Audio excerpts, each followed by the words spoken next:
A USC student was hit by a car just outside of campus. A witness near the scene tells us what happened. Today marks a major victory for Britney Spears and her fans. We talked to Britney activists about a court ruling to finally end the pop star's conservatorship. A USC student is spearheading the creation of the first women's rugby team. We talked to the team's captain about the plans. Annenberg TV News is next. Live from USC, you're watching Annenberg TV. Like, the impact sounded really strong, and when I looked over, he was already like rolling off of the hood of the car. A USC student was hit by a car just steps from campus. Good evening, I'm Scorziell. And I'm Anisha Banerjee. I was on my way to campus this morning when I saw the aftermath of the accident. It happened just before noon near USC Village. Witnesses say a student was skateboarding across the intersection of Jefferson Boulevard and McClintock Avenue when a silver Toyota hit him. I talked to a USC student who saw what happened. I was about to skate, and the light had just changed from stop to go for pedestrians, and right as I was about to go, I heard like the screech of a car first, and then when I looked over, there was already like the dude. He was like pretty tall and like pretty like husky, and so like the impact sounded really strong. And when I looked over, he was already like rolling off of the hood of the car. Other witnesses say the student appeared to be all right and walked away from the scene with a bandage on his leg. Annenberg Media reached out to DPS for an incident report, but we have not received a response. Britney Spears will finally be free from her father's oversight. A judge suspended Jamie Spears as conservator of her estate after 13 years.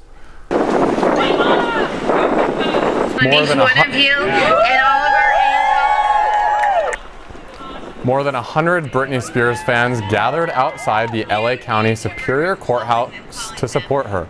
The crowd held homemade posters and cheered "Free Britney" ahead of the hearing. Another rally is planned for Wednesday at 1 p.m.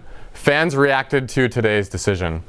I have been a Britney Spears fan since I was 7 years old. 25 years, it's been like, why not come out and support the person that I feel like has supported me throughout my entire life. This movement has opened our eyes up to how conservatorships can be abusive.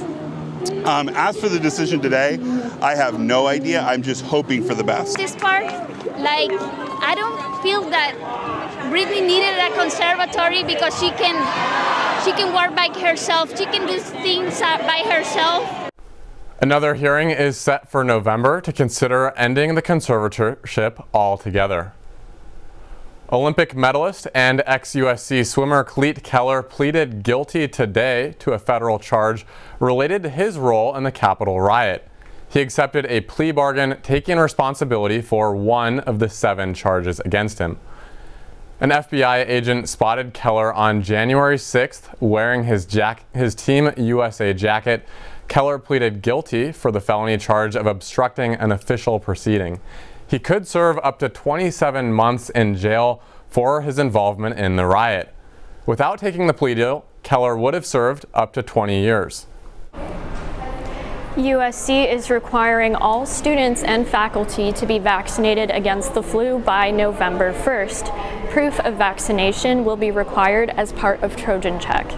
November 1st is a typical deadline for influenza vaccines because we don't really see, we may see what we call sporadic cases, but we don't really see flu season start until really once we start to get into that December in most areas.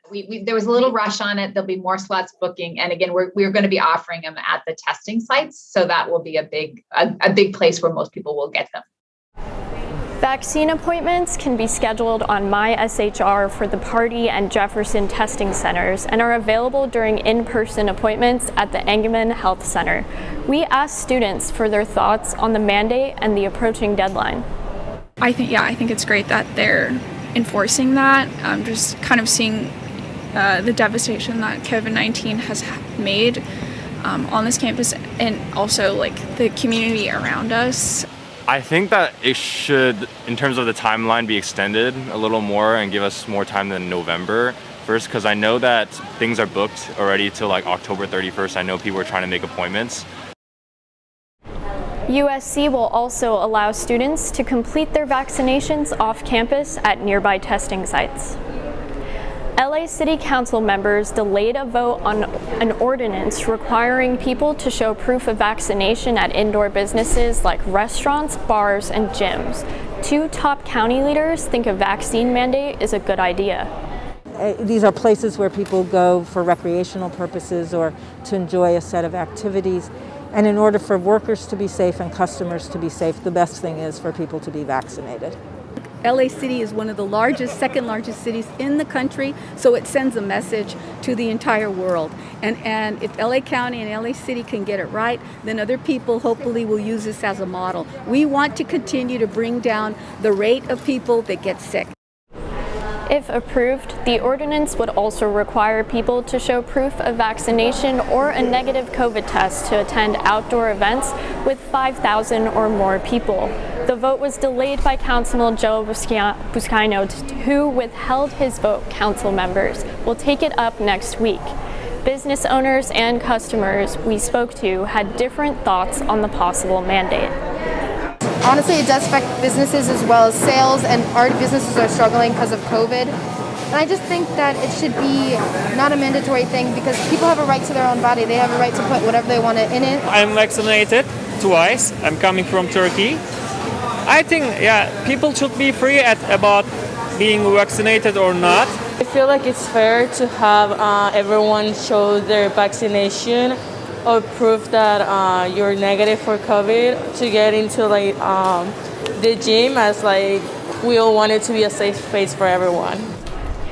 The ordinance would be similar to ones in New York, West Hollywood, and San Francisco. If passed, it would take effect November 4th. LA garment workers are celebrating after a fight against the wage theft in the clothing industry. They held a rally today in the Fashion District, celebrating a new law that requires hourly wages for garment workers. Garment workers and supporters from across the city have been fighting for more protections on the job.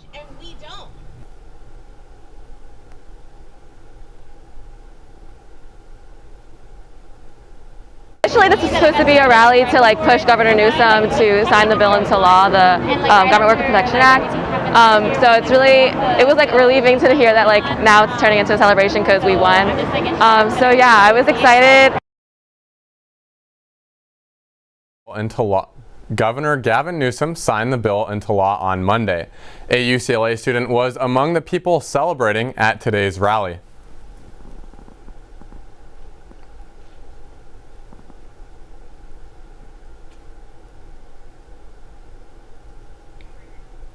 The Garment Worker Center director says garment workers and those involved are looking forward to better treatment and hoping to educate others as well. YouTube is cracking down on COVID-19 misinformation. Find out what the media giant plans to do. The Center for Black Cultural and Student Affairs is providing its members mental health counseling in a new initiative. And boxing legend Manny Pacquiao announced his retirement, but he may not be out of the public eye for very long.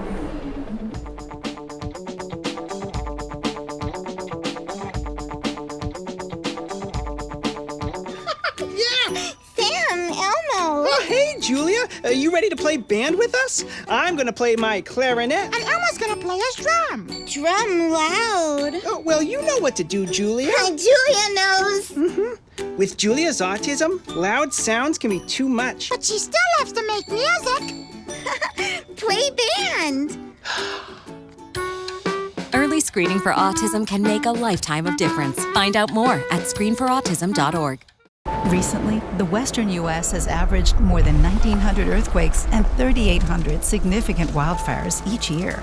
So chances are there will be more of both near here again. And between school, sports, and social lives, chances are you won't be with your kids when it happens. Will they know what to do? Ready.gov/kids has all the educational tools and information to make the conversation easy. When the time comes, chances are they'll feel prepared, not scared. So talk with your family today. Jordan knows he shouldn't eat this entire bowl of nachos, but tonight he's earned that right because a few hours ago in the middle of happy hour, he recognized a sign. Not from the gods or a bolt of lightning, but from a double heart, a kissy face, and a fourth ha in ha ha ha. That's when Jordan knew he was buzzed. So when it was time to go, he got a ride home instead of driving. Be a legend like Jordan. Recognize your buzzed warning signs and get a ride home. Buzz driving is drunk driving. YouTube plans to expand its crackdown on vaccine misinformation. The company announced today that it will now ban any content making false claims about vaccines. YouTube had already banned misinformation surrounding COVID-19. The ban includes content making false claims about the safety, effectiveness, and ingredients of the vaccines. YouTube will still allow users to share personal experiences with vaccines if those statements abide by community guidelines. One information expert says the new policy will have ripple effects. It follows in the footsteps of Facebook and Twitter, who've already implemented similar bans. I think it does stand apart in that YouTube videos are commonly shared on other platforms, right? So in a sense, by YouTube doing this, they're really doing the content moderation for a lot of these other platforms, even those that might be more averse to it. We know when we ask people why they're not vaccinated, a large number of them are getting this information online. And so YouTube, and in fact, the biggest culprit has been Facebook. YouTube, which is owned by Alphabet, has already removed several high-profile pages that are in violation of the policy. YouTube follows Twitter and Facebook in implementing stricter guidelines around vaccine misinformation. The Center for Black Cultural and Student Affairs is providing resources for new and returning Black students. Beyond offering free printing and a quiet space for students to take a nap during finals, the CBCSA aims to provide a safe space with their Black Trojan Table Talks. We host community discussions in the center that are guided by the counselors. So we allow students to talk about important issues, whether it be in the world or within USC's own Black community. I think it's really hard when you have population students in particular who are going through very unique stressors and experiences because of their race, right? Whether it be experiences of racism or racial microaggressions on campus, right? We can envision between students, faculty towards students, that they need sort of a space to be able to process all of those experiences. The Department of Psychiatry at USC hired 50 new faculty members in 2020. 50% are people of color. The effort to diversify mental health services is being reflected at the CBCSA, where counselors want students to feel safe to knock on their door. Kind of just embed in the space here, trying to keep my door open as much as possible just to get a chance to build with folks and do the community engagement piece just to kind of reduce barriers to services that are traditionally seen in our communities. With community outreach programs like the Black Trojan Table Talks, the CBCSA hopes that more Black students will walk through their doors and become regulars. Boxing champion Manny Pacquiao has decided to hang up the gloves after 26 years in the ring. Pacquiao holds 12 world titles and is the only fighter to win titles in 4 different decades. His career has included 72 fights with only 8 losses and 2 draws. Pacquiao holds 12 world titles and is the only fighter in history to have won 8 titles in 8 different weight classes. I lived in the Philippines since I was until I was 10 years old, so watching his matches there especially were really, I saw the power of how he was able to unite our whole country and everyone just watching him. And even moving here to the United States, our community of Filipino Americans would watch his matches and get together and feel pride for our culture that way. Pacquiao has had one of the most decorated careers in combat sports history. The Filipino boxer is the only 8-division champion in boxing history and also the first boxer to win lineal championships in 5 weight classes.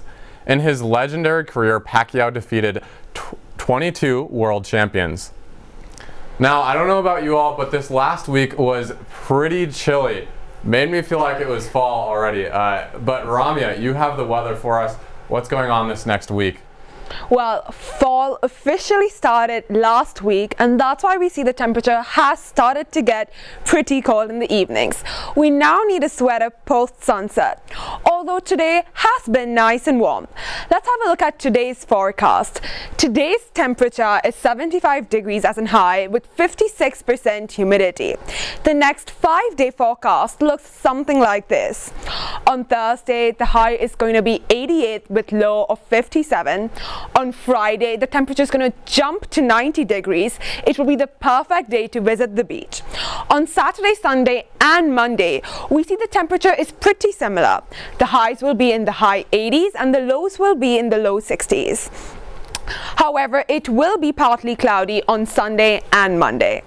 Anaja, with the midterms coming, I'm already looking forward to Friday. Do you have any shows recommended you or for Netflix?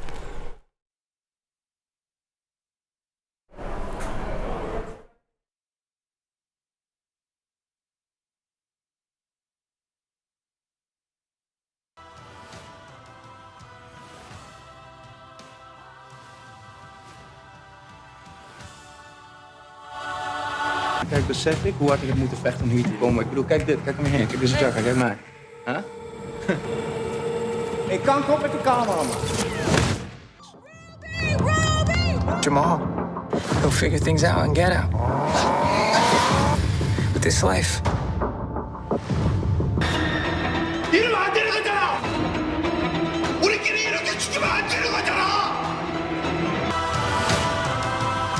Ever. I am most excited about Diana's musical. To see Diana's story told is very exciting. Coming up next in sports, Drake London is tearing opposing offenses apart. The unranked USC football team has slim chances to make the playoff. But what if it was expanded? Men's basketball announced its schedule today. Stay tuned to see how they will try to defend their Elite Eight run from last season.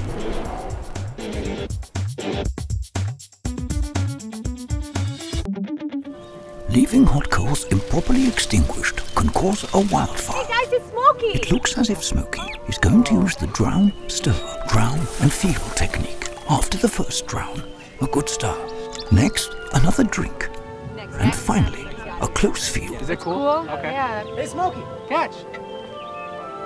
Oh, my bad, Smokey. Only you can prevent wildfires. When I was your age, I was just like you, fascinated by stars.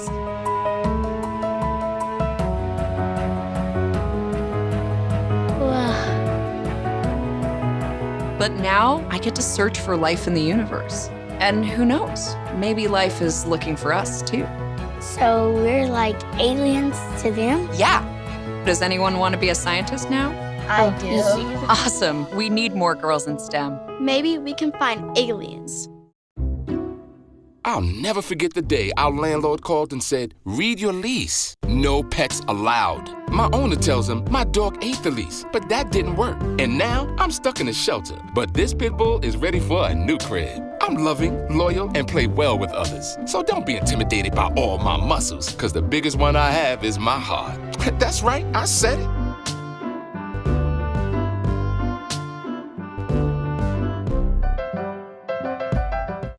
USC football has one receiver who continues to turn heads despite the team's struggles. Carlo, Drake London is the player everyone is talking about right now. Well, like a sprained ankle, Drake London ain't nothing to play with. The junior wideout is flipping the switch and taking his game to another level. This season, Drake is losing defenders and finding the football as he is just 1 reception and 27 yards away from setting new career highs. There's a big gap in the game between Drake and everyone else. The former USC basketball player is leading the nation in receptions per game, yards per game, total receiving yards, and targets per game. When asked about his mentality this year, he referenced his basketball background. Just dunk on him. That's pretty much it. If Keaton put the ball up in the air, I'm going to try to dunk on him and use that basketball background to my advantage. USC offensive coordinator Graham Harrell has coached a number of NFL caliber receivers at USC, but he says Drake's one of the best he's ever had. You know, it's almost like he's a cheat code. Most people that have that skill set don't have that mindset, and he's got an elite, one of the best skill sets I've ever seen to go along with just being one of the best people and one of the best work ethics I've ever seen. And so if you got that, you're going to be. The Trojans are headed to Boulder to take on Colorado for the first Pac-12 South matchup of the season. Since their first game in 1927, the Buffaloes have never beaten the Trojans in 14 matchups. For Colorado transfer Katie Nixon, this homecoming game adds one more layer. It's an awesome, experience. It's all family and love there. There's no hard feelings, no left things in the past. Just another opportunity, another team to go against, and stand focused without emotion. Okay, so Carlo, the Trojans are favored to win by 7 points, but I know you have some reservations about their chances this weekend. Yeah, Nicole, the Trojans are favored by 7. I don't even think they come out with the win. USC gave up 333 yards on the ground last week. This week they face Jarrett Broussard, who's last year's Pac-12 Offensive Player of the Year. The running back averaged 165 yards on the ground per game by himself. No chance the Trojans can stop the stampede of the Buffaloes. Carlo, I do agree with you. USC defense has some stuff to work on, but Colorado has allowed 400 yards in their games, with most of them occurring in the air. And who is USC's quarterback? Keaton Slovis. He was the leader of completion percentages last season. So the Trojans have got the quarterback lined up. It's just going to be a matter of performing and getting it done. So yes, their defense is going to struggle, but they're going to win, but not cover the spread. And the debate continues for the college football playoff format. It was announced that the CFP Board of Managers is delaying the vote for an 8 or 12 team format. This was set to happen yesterday. Commissioners are raising many questions and feel that it is too quick to pull the trigger. Right now, 4 teams have a shot of a national title. The playoff is entering the 8th season of a 12-year contract. This runs through the 2025 season. It is only a matter of time before a switch to an 8 or 12 team format shakes down. This switch would give teams like the one shown here a chance for a national title win. But more games for the athletes and academic calendar obstacles all raise concern. So Carlo, I know you're in favor of some expansion, but are you thinking 12 or 8? Yeah, I think if you're going to expand, you got to go all the way. Give me 12 teams. College football does not have Cinderella stories. 12 teams would give you those Cinderella stories. I completely agree. 12 teams allows for some fan engagement. We saw in the 2019 season, Notre Dame was 9th, Texas was 10th. They were that close to having a playoff run. And right now, those are big money programs, so that really racks in that fan engagement and allows those fans to cheer for their team again. We saw in 2018, the SEC had not 1, but 2 appearances. So I'm here for the 12 format. Well, Nicole, as the Trojans football playoff hopes dwindle away, the USC men's basketball program is rearing up to make a run back to the Elite 8. The team schedule was released this morning. Here are the games to circle on your calendar. The Trojans begin the season on November 9th against CSUN. 3 weeks later, they take on the Utes from Utah to kickstart Pac-12 play. USC's big non-conference game comes against Oklahoma State in the Compete for Cause Classic in Oklahoma. The crosstown matchup against the Bruins is on February 12th, as USC will look to make it 5 in a row against a highly talented UCLA squad. Finally, USC travels to Vegas for the Pac-12 tournament on March 9th. Well, Nicole, a lot of good games on this year's schedule. Hard to believe basketball starts in just 5 weeks. I'm just excited to watch basketball again, and I'm even looking more forward to that USC-UCLA matchup. So can USC make it number 5? And that's all we have for sports. Coming up, learn how to get your caffeine fix on the house. More on National Coffee Day after the break.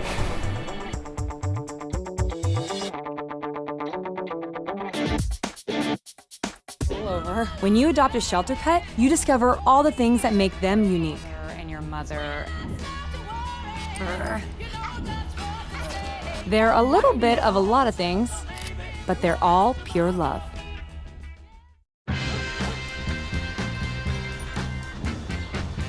When we adopt a shelter pet, we discover they're a unique mix of all kinds of things. Come on, Jules, spot on this last one. There it is.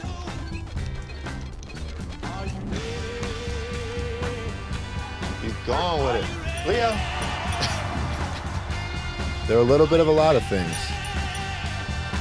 but they're all pure love. From the University of Southern California, I'm Dan Toomey, and this is the Night Class Podcast.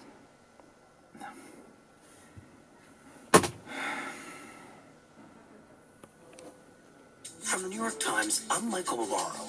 This is The Daily.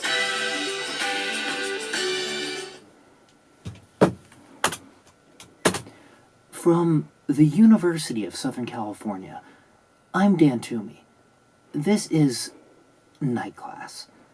Bum, bum, bum.